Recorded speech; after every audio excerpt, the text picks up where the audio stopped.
Okay, thank you so much for joining us, and we are in the dying minutes of daylight. This is our last segment, which happens to be my favorite segment as we look at headlines. I like to call it exclusive headlines, courtesy of KBN, the finest television, and I'm joined by a brother, a colleague, a friend, a comrade, Mr. Mainda. Mr. Mainda, good to have you and welcome to Daylight. Thank you. It's good to be back, and good morning to our viewers there. Okay. One thing that caught my attention is that you are rocking the EFF beret. Yes. Tell us about it. Yes, comrade. This was a gift that was given to me by my comrades in South Africa. Okay. You know, the struggle to liberate people from poverty and injustice is not a struggle that can just be fought within borders, no. Okay. But it goes beyond those borders. It's a Pan-African struggle, so such kind of barracks are there to remind us that even as we are struggling for the battle of emancipation here in Zambia, there is also a greater battle out there to liberate Africa. Because as you know, Africa is in dire straits. Just yesterday, Jack Ma donated his second batch of COVID fighting equipment to Africa. And imagine, 54 countries, we can't provide our own masks and syringes. It had to take 1 millionaire from China to provide us with that. And those are the issues that we raise as young Africans to say, why is it that this continent, which is so rich in diamonds, in gold, in cobalt, in timber, in water resources and land resources, even in Mukula, why is it that we can't afford to buy ourselves? Are we mismanaging resources? Of course. You know, because Africa, even Zambia, if I can put it in an African perspective, let's look at Africa, because we are already crossing borders. Let's look at Africa is not poor. Africa is simply poorly managed. Okay. And that is the thing. Because even the so-called donor funders, the ones who are helping us, and we are thankful, comrade. We don't want to sound condescending, no. We are thankful that they are helping us with this COVID fighting equipment. But we must not forget that there is no dignity and honor in always to be the ones who are extending your hands with a begging bowl. Because at the end of the day, these same people who help us with aid, they are making billions out of Africa. China is making billions out of Africa. They are making billions out of Zambia. And they give us maybe 2% or 3% of that as aid. And we appreciate. No. As young Africans, we want to change the narrative. We want Africa to become self-reliant so that we don't have to go begging every time to Jack Ma to China each time we have a crisis. Because one person who cannot promote or who cannot sustain themselves economically, you can't produce your own food, you can't produce your own medicine, you can't produce your own clothing, you are not independent. So that is what we believe in, and there's a struggle that is going on at a Pan-African scale. It's not just in Zambia, but it's everywhere. Young Africans are realizing to say that we need to take charge of our economies, we need to take charge of our destiny, so that we can be dignified Africans who are not looked at as perpetual beggars. Okay, now in our headlines, let's take it global, then we will conclude locally.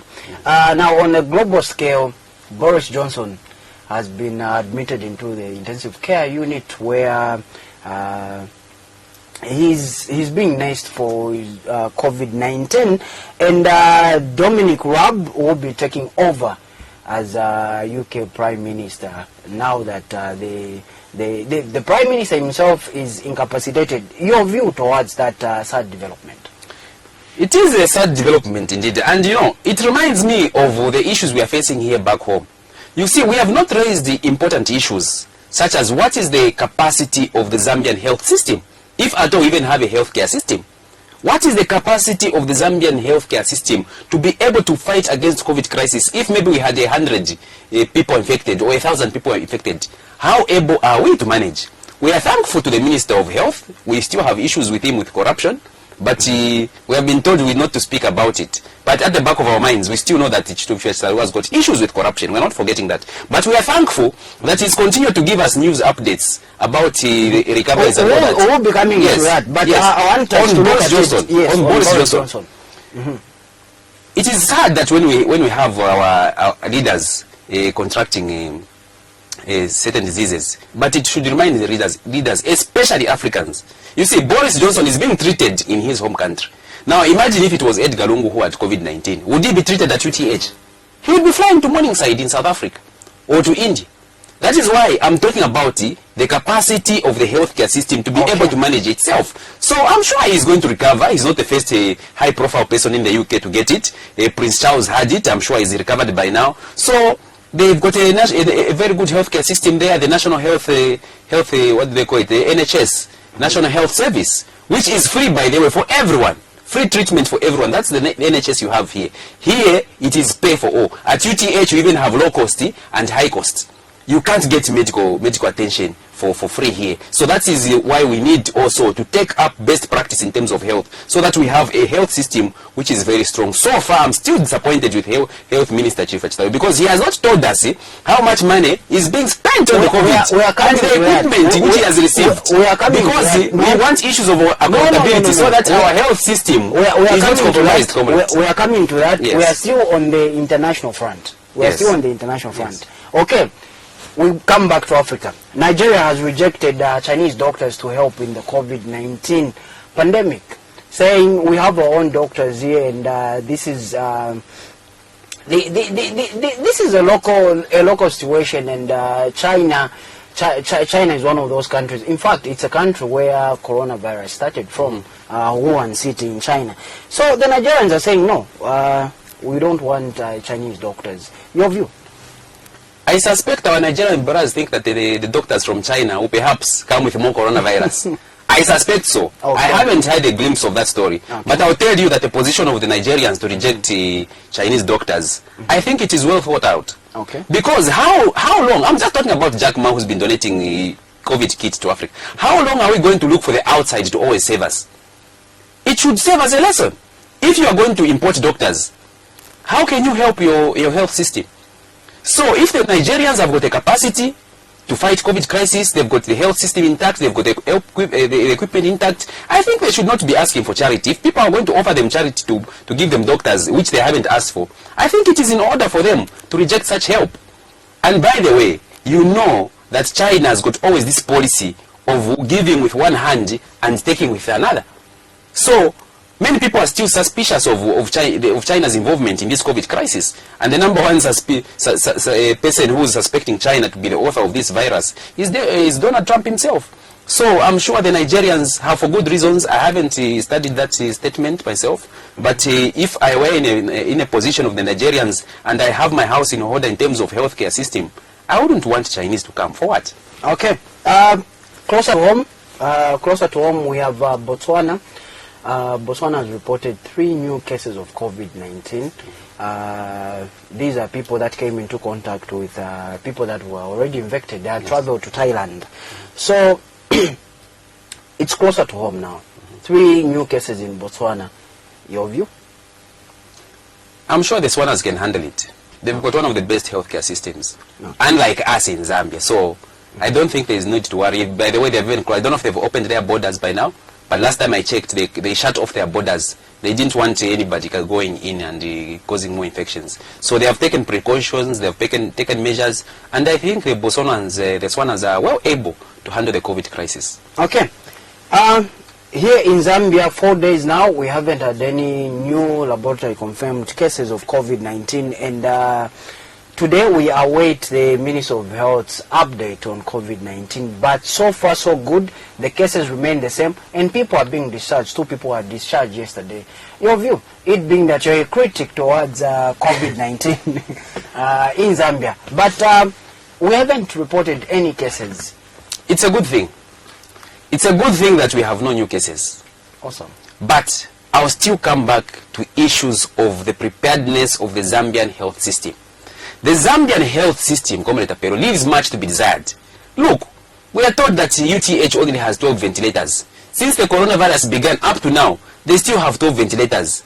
Maybe they'll get their share of ventilators which Jack Ma donated, which if you divide them by 54 African states, they'll come to something maybe like 2, which makes no difference. So I'm still going on about the health preparedness of the Zambian health system.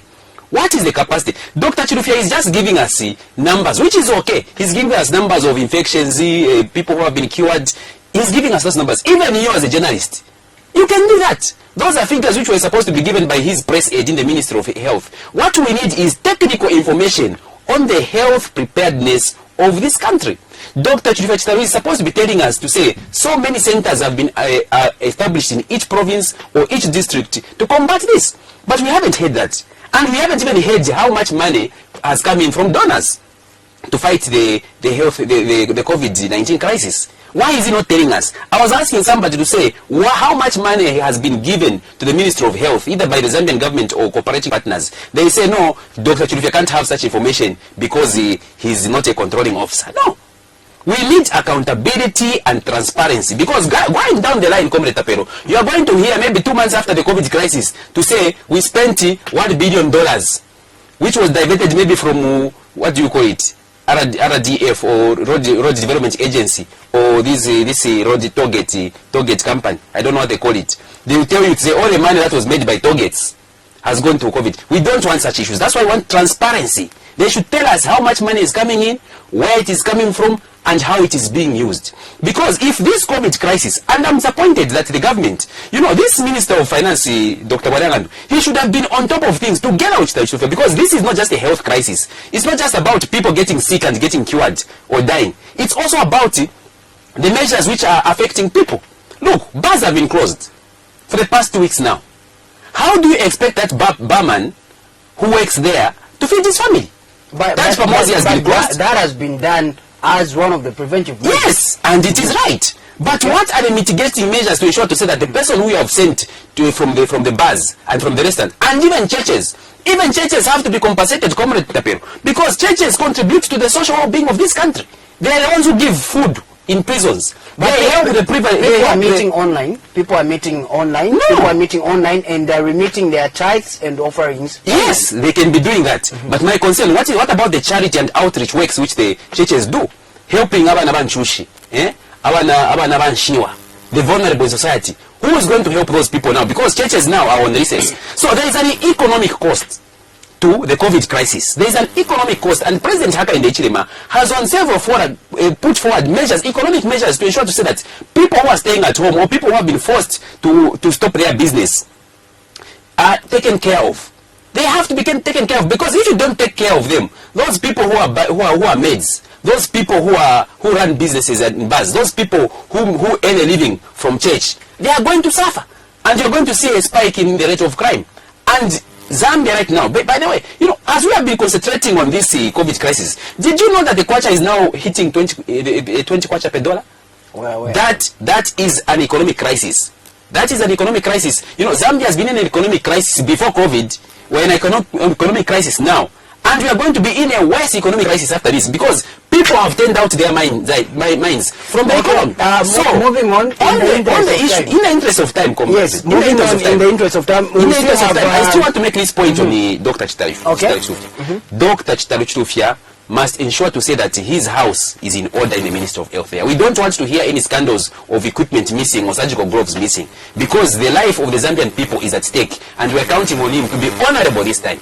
Okay, awesome. Now moving on, the police spokesperson says that during this COVID-19 advent, there are some unscrupulous people out there who are taking advantage of members of the public, sending text messages, who are calling them, and just taking advantage of the general public during this event.